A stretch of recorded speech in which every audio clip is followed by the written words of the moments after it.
à la hauteur de la table.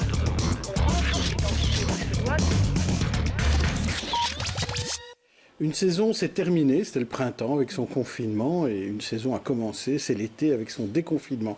Et pour nous, c'est l'occasion de prendre l'hélicoptère, de prendre de la distance et d'un peu réfléchir à ce qui s'est passé et surtout d'en tirer les leçons. Et aujourd'hui, on va essayer d'en tirer des leçons philosophiques. Et évidemment, on a invité des philosophes pour en parler. Tout d'abord, une philosophe, une professeure de philosophie à l'ULB, Marie-Geneviève Pinsard. Bonjour, bienvenue. Bonjour. Et je signale aussi que vous avez été pendant longtemps présidente de la commission d'éthique et vous en êtes encore membre du comité.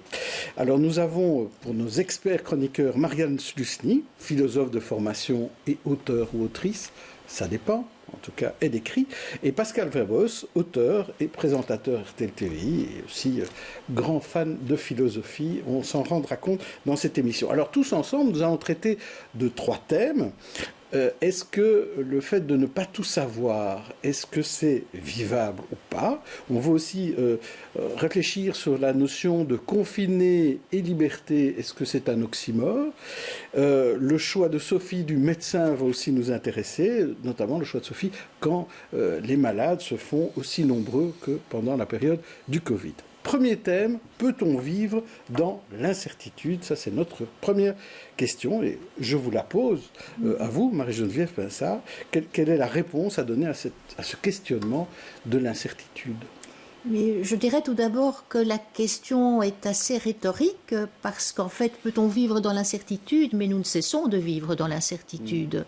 À chaque seconde de notre existence, nous pouvons certes prévoir avec une plus ou moins haute probabilité ce qui va se passer, mais en fait, nous n'en savons rien. Et donc, je pense que ce que nous avons vécu lors de ces quelques mois, c'est une mise en lumière peut-être ou une montée vers la conscience de quelque chose que nous expérimentons tout le temps et qui est cette ignorance en très grande partie de ce que nous allons faire, des relations avec autrui, de ce qui concerne notre santé, de notre comportement. Alors évidemment, dans la vie courante, nous avons des balises. Ce sont par exemple nos balises professionnelles. Nous savons quelle est notre tâche chaque jour, ce que nous avons à accomplir. Nous savons également des balises sur le plan privé. Nous avons des responsabilités à l'égard de nos proches.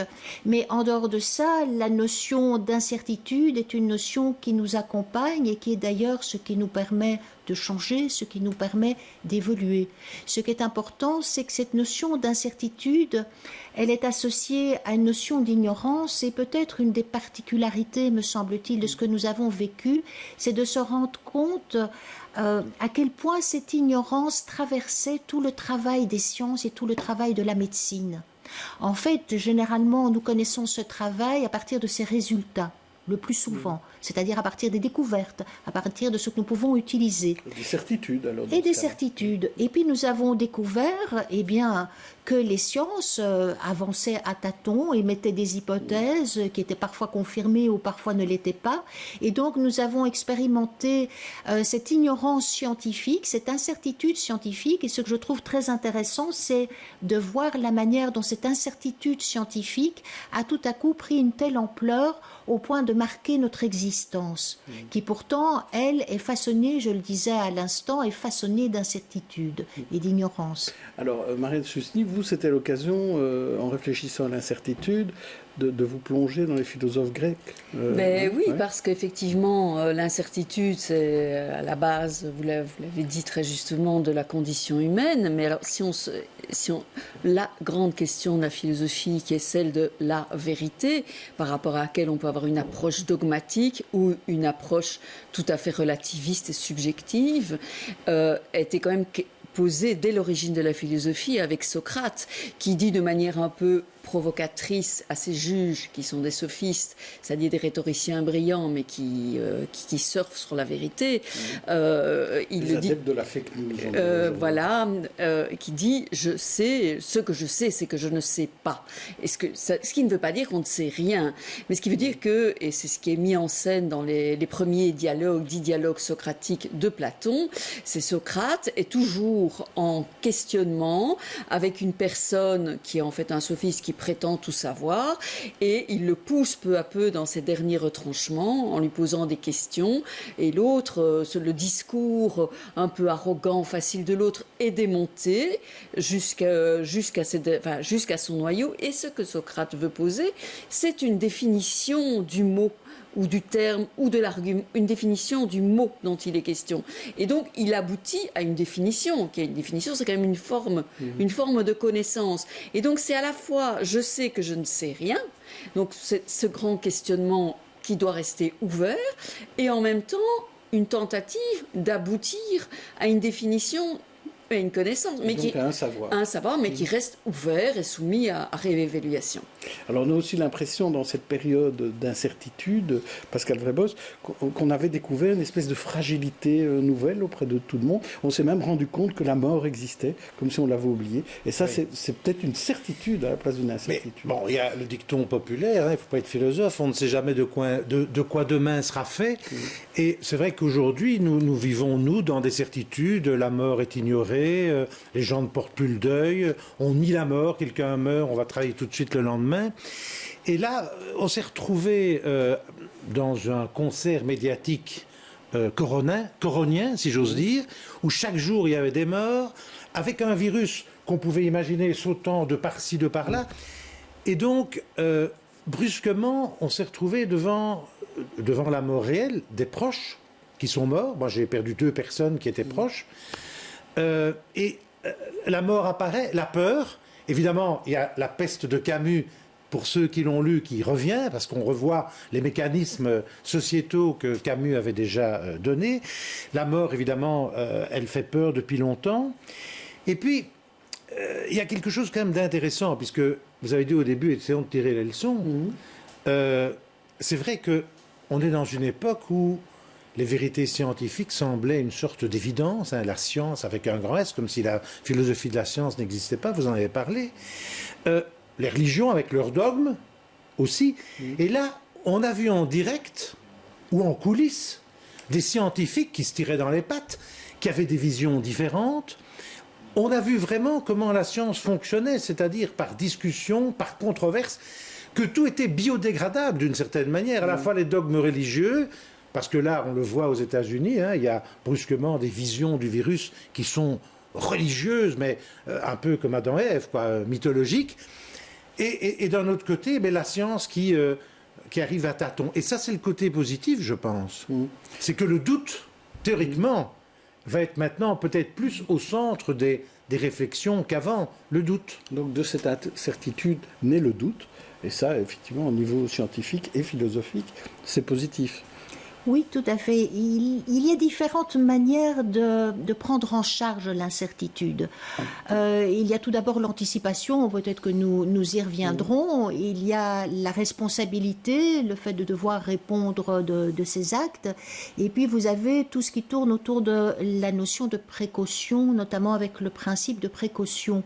Ou dans ce principe de précaution qui au départ, et c'est pas inintéressant, a été énoncé au sujet de l'environnement.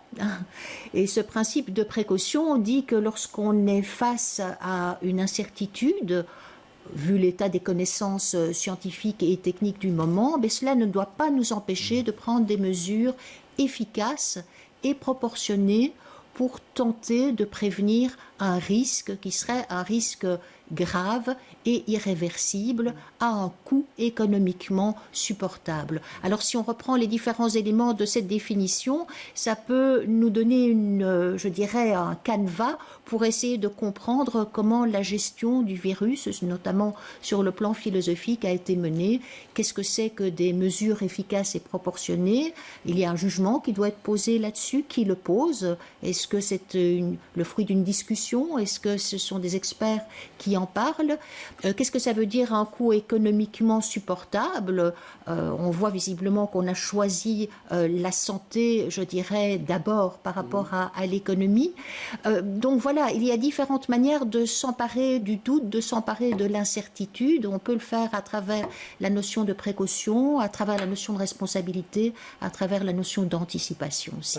Pascal Vrébos. Oui, le paradoxe, c'est qu'il y avait une forme de certitude, c'est que cette pandémie était annoncée.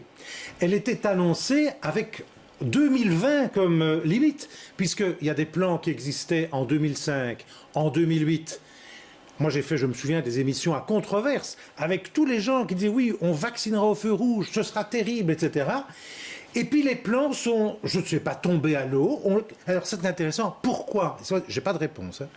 Pourquoi le principe de précaution dont vous parliez n'a plus été suivi à partir de 2012-2013 et puis on s'est retrouvé en 2020 alors que c'était annoncé. Alors, ça pour moi c'est une question lancinante. Parlons de cette anticipation, pourquoi elle n'est pas venue finalement? Alors, elle n'était pas là, plutôt. Alors, elle n'était pas là, non pas par un manque d'information. Je rappellerai que le Comité consultatif national de bioéthique est une instance fédérale qui est composée d'experts venant de disciplines différentes et qui est pluraliste, a en 2009, si mon souvenir est bon, promulgué un avis, l'avis numéro 48, qui concernait la pandémie influenza. Et dans les recommandations de cet avis, donc de 2009, on voit dans les conclusions toute une série d'éléments, notamment faire des provisions de masques, notamment faire une éducation de la population pour savoir comment réagir individuellement et collectivement à une pandémie, l'éducation tout simplement, comment se laver correctement les mains. Bref, il y avait toute une série d'éléments qui ont été donnés donc, en 2009. Et on n'en a pas tenu compte. On n'en a pas tenu compte. Or, c'était tout de même une demande à l'époque d'un ministre, puisque ce sont des ministres qui peuvent saisir notamment saisir le comité. Et donc, ces documents sont des documents qui ont été laissés, je dirais, en jachère, que l'on n'a pas utilisés.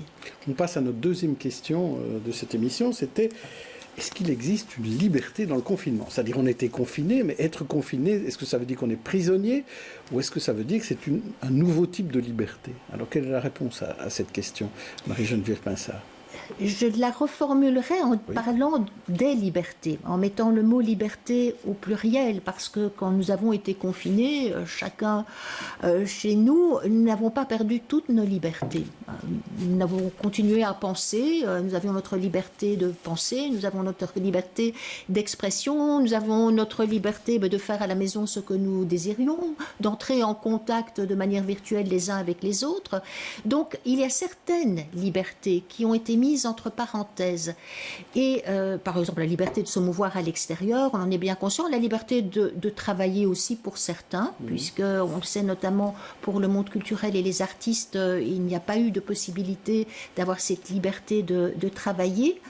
Mais nous nous rendons compte aussi que ces libertés, elles nous étaient toujours accessibles dans le sens où même s'il y avait une autorité qui nous interdisait de sortir sans motif de chez nous, il n'y avait pas une répression. C'est-à-dire que, certes, nous pouvions être appréhendés par un policier, certes, nous pouvions recevoir une amende, mais nous n'étions pas barricadés chez nous, ce qui est arrivé dans d'autres pays, où tout simplement, on barricadait les gens. Qu'est-ce que ça veut dire? Ça veut dire que même quand certaines libertés sont supprimées chez nous, nous gardons une responsabilité.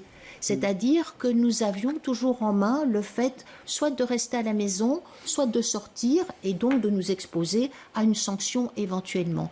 Mais nous n'étions pas dans une autorité qui aurait interdit toute prise de responsabilité de la part d'un individu. Ce n'est pas la dictature de confinement. Voilà. Or, je termine par ça, on ne peut être responsable que si on a malgré tout une liberté, sinon on n'est pas responsable. Si vous êtes totalement contraint de faire quelque chose, vous n'avez pas la liberté d'y déroger et donc vous n'êtes pas responsable de vos actes. C'est pas ce qu'on a connu ici. Alors Marianne Susny, il y a aussi une inégalité entre certains qui avaient des libertés et d'autres qui n'en avaient pas. Je trouve le discours d'ailleurs vous tenez, si je peux me permettre, je trouve un discours finalement un petit peu sartrien, c'est-à-dire que l'homme est jeté dans le monde, pour Sartre, qui était athée comme on le sait, et il est jeté dans le monde, et quel que soit le type de vie qu'il mène, eh bien, il aurait, malgré les contraintes, il aurait une liberté. C'est l'existence précède l'essence en un mot. Il existe et il doit construire lui-même sa vie, et c'est dans cet espace-là que se définit sa liberté. Mais, alors, on lui en a beaucoup voulu, parce qu'il dit que même dans une prison on peut être libre, que les gens n'avaient jamais été aussi libres que pendant la guerre. Et bon, l'occupation allemande. Et voilà, et donc on tombait là-dessus. Mais effectivement, il y a des grandes différences entre de liberté. Mais nous aussi, ça se réfère à ce qu'on a vécu. Parce que, excusez-moi, la liberté de penser, parce qu'on est doté d'une vie intérieure, de pouvoir lire, de pouvoir écrire, de pouvoir sortir. Et, bon, ou aller dans son jardin. Ou aller dans son jardin. Quand on a un jardin. Quand on a un jardin, c'est pas la même chose qu'être dans 2 pièces avec 4 personnes. Voilà, alors peut-être d'un point de vue sartrien, vous avez la liberté de foutre une torgnole à votre gosse si vous casse les pieds ou d'organiser un jeu. C'est la liberté de huis clos. Une liberté de huis clos. Ouais. Et donc, je pense aussi que ça dépend un petit peu, parce que c'est un mot qui revient de temps en temps, il y a de responsabilité, de la conviction. Ça dépend aussi du type de société dans laquelle on vit, du contrat social qui est dans cette société. La science n'a pas tout gagné, la technocratie ne recouvre pas tout. Et à côté de ça, Pascal disait les scientifiques ne sont pas d'accord entre eux, mais quand bien même ils le seraient, il reste, pour ce qui est la gestion du social, il reste l'autre aspect des choses qui revient à l'éthique de la conviction. Et là-dedans, il y a bien sûr le politique, il y a les intérêts politiques, il y a les intérêts économiques. Et là, pour moi, il y a quand même, il n'y a pas une vraie harmonie entre les intérêts particuliers et l'intérêt collectif. Pascal Rebos. J'ai l'impression que tout a été dit. Il faut passer au sujet suivant. Mais pour ainsi dire, oui. C'est vrai que, voilà, bon, moi personnellement, je me suis senti très libre. Pourquoi ? Mais parce que je suis privilégié. Parce que j'ai un bureau, il y a près d'un parc, j'ai un appartement avec une belle terrasse, etc. C'est là qu'on se rend compte finalement qu'on vit dans le luxe. Qu'on n'est pas dans un cocon, mais que certains le sont. Notamment, je pense à des étudiants qui étaient claquemurés entre 4 murs, qui devaient travailler par vidéoconférence, parfois avec des profs qui ne donnaient pas cours. Et donc, la liberté, c'est un mot extrêmement large. Alors, c'est vrai que liberté intérieure, l'artiste, il peut écrire, le comédien, par contre, il ne peut pas aller jouer, mais l'artiste, il peut écrire, il peut peindre. Au contraire, le nombre d'auteurs qui ont fait un journal du confinement en disant, un peu comme Gabriel Matzneff, mais sans la pédophilie, qui disait, oui, ce matin, j'ai bu une tasse de café en regardant le soleil qui se levait. Franchement, les gens qui sont dans 2 murs, qui voient ça, là, on sent que la société est complètement inégalitaire, totalement inégalitaire. Donc, et puis aussi, le danger dont vous n'avez pas parlé, c'est qu'on a été de plus en plus surveillés. Regardez en Chine ce qui se passe. Et que certains ont profité du confinement pour avancer dans l'absence de liberté pour le citoyen. Et là, je pense qu'il faut être très, très vigilant. Alors, on va passer à notre 3e thème à présent, une question on va plus s'intéresser aux médecins, et c'est un peu avec la casquette de membre du comité national de bioéthique que Marie-Geneviève Pinsat peut y répondre. Quel était le rôle du médecin ? Est-ce que le rôle du médecin a évolué à cause de cette crise ? Je pense que le rôle du médecin a à la fois perduré et en même temps a été confronté à un défi. Je m'explique. À la fois, le médecin a continué à travailler en tant que médecin, c'est-à-dire celui qui prodigue des soins, celui qui tente de poser un diagnostic, celui qui tente de fournir une bonne thérapeutique pour guérir la personne. Et puis, d'un autre côté, nous avons à un moment donné entendu un message qui était un message « Attention, il ne faut pas soigner tout le monde ». C'est-à-dire qu'il faut garder les fameux lits dans les services d'urgence, il faut garder ces lits disponibles. Et donc, tout à coup, il y a eu une double injonction aux médecins, à la fois continuer à soigner, mais attention, ne soignez pas tout le monde, parce qu'il faut malgré tout garder ces lits disponibles au cas où il y aurait toute une série de patients. C'est contradictoire pour le médecin? Alors absolument, c'est contradictoire. Et je veux dire, on aurait pu le comprendre si on était dans une réelle situation de saturation. C'est-à-dire si on avait été dans une situation à l'italienne, où effectivement vous avez 10 personnes qui frappent à la porte et vous avez 5 lits, là-bas, vous devez faire un choix 1 sur 2. Chez nous, fort heureusement, nous n'avons pas connu cela. Sans doute en partie grâce au confinement. Mais on a commencé à réfléchir dans cette logique et donc à dire à des personnes qui auraient pu recevoir des soins, repassez plus tard. Ce n'est pas suffisamment grave. Attendez, si vous pouvez supporter, voilà ce que nous pouvons déjà vous prescrire, mais ne venez pas vous faire opérer, ne venez pas à l'hôpital. Des personnes âgées qui, à un moment donné, avaient des problèmes respiratoires, on a dit oui, mais de toute façon, la comorbidité est telle qu'on va passer aux soins palliatifs plutôt que de les envoyer à l'hôpital. Et donc là, je pense qu'il y a des conséquences sur lesquelles il faudra revenir et je pense qu'il y a vraiment des leçons à tirer sur le plan médical de ce qui s'est passé. C'est d'avoir confronté ces médecins à cette double injonction, à la fois soigner et en même temps ne soigner pas tout le monde. Alors qu'on n'était pas dans la situation d'urgence où un triage aurait dû s'effectuer, comme je le disais, vous avez 5 lits et vous avez 10 personnes. Surtout que c'était 2 médecins qui dialoguaient. Il y avait le médecin qui amenait le malade et puis le médecin à l'hôpital qui devait effectivement, lui, faire des choix, dire oui ou non. Voilà, tout à fait. Et donc, on a rencontré des cas où des médecins devaient demander l'autorisation à leur direction pour pouvoir soigner quelqu'un alors que les lits étaient disponibles. C'est eugénisme prématuré un petit peu aussi, puisque à ce moment-là, il faut faire un choix qui est, en vertu de quelle valeur on fait ce choix. Maintenant, le rapport entre le problème effectivement du médecin qui est confronté à cette zone de l'éthique, je pense qu'il a été très souvent posé dans l'histoire de la philosophie, où beaucoup de médecins ont été des philosophes, ou des philosophes qui ont pratiqué la médecine. Je pense à un des plus célèbres d'entre eux, qui est Averroès, qui est du XIIe siècle, qui est né en Andalousie, un philosophe de langue arabe, et qui est mort à Marrakech, au Maroc bien sûr, et pour qui il disait que la médecine il y avait un lien, et ne s'adresse pas qu'à des nombres, autrement dit, n'est pas que une pratique de raison instrumentale. La médecine est aussi un art. Ce qui ne veut pas dire que la médecine ne ressort pas d'une certaine rationalité, parce que, par ailleurs, il saluait le médecin, qu'il était d'ailleurs lui-même, et il refusait un petit peu la spécialisation et le démarquage par spécialité où on coupe le corps en petits morceaux, que le médecin a des connaissances scientifiques. Est-ce que vous voyez le médecin différemment maintenant, Pascal Vrebos, après cette crise? Une chose m'a frappé, c'est que les médecins n'étaient pas très protégés pendant cette crise. Et donc, peu de gens ont parlé de leur anxiété à eux. Par leur famille, ils rentraient le soir. Enfin, j'imagine, je ne suis pas médecin, ils rentrent le soir, il y a la femme, les enfants. Donc, on n'a pas du tout parlé de ça, et c'est peut-être dommage. Par contre, ce qui est quand même intéressant et peut-être choquant, on a vu des philosophes en France, en Belgique, ailleurs, dire mais écoutez, bon, voilà, c'est incroyable d'aller sacrifier l'économie pour des vieillards. Les vieillards, ils ont fait leur vie, bon, ben voilà, c'est la vie. Et on est rentré déjà, je pense, dans ce système, parce que quand vous voyez le nombre de seniors qui ont été sacrifiés, bon, le terme est un peu exagéré, mais quand même, dans des homes, alors qu'un home, c'est pas un hôpital. Sans doute qu'ils auraient peut-être pu, on voit des centenaires qui s'en sont tirés. Donc il y a eu là une sorte d'euthanasie, entre guillemets, douce.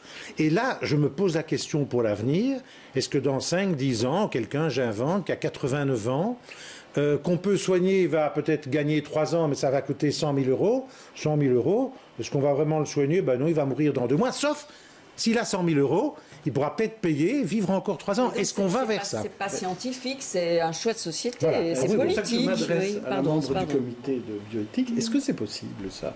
Est-ce que demain, c'est possible dans une situation qui n'est pas une situation de crise comme celle que l'on a vécue? Alors, pas en fonction de l'âge.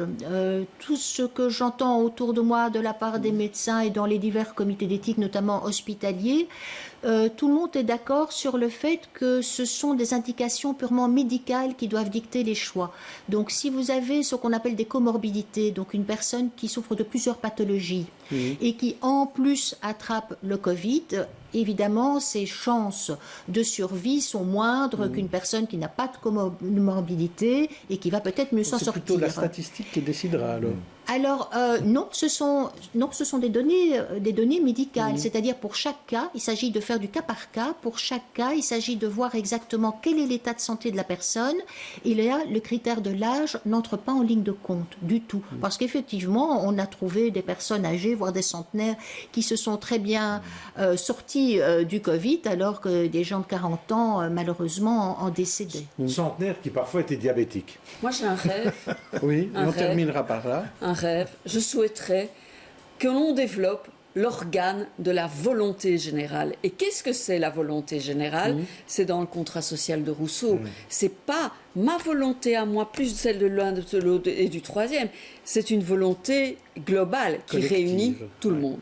Merci à tous les trois pour ce très beau moment de réflexion. La semaine prochaine, on se retrouve avec une autre émission des experts. On parlera économie avec Bruno Coleman. D'ici là, bon week-end à tous.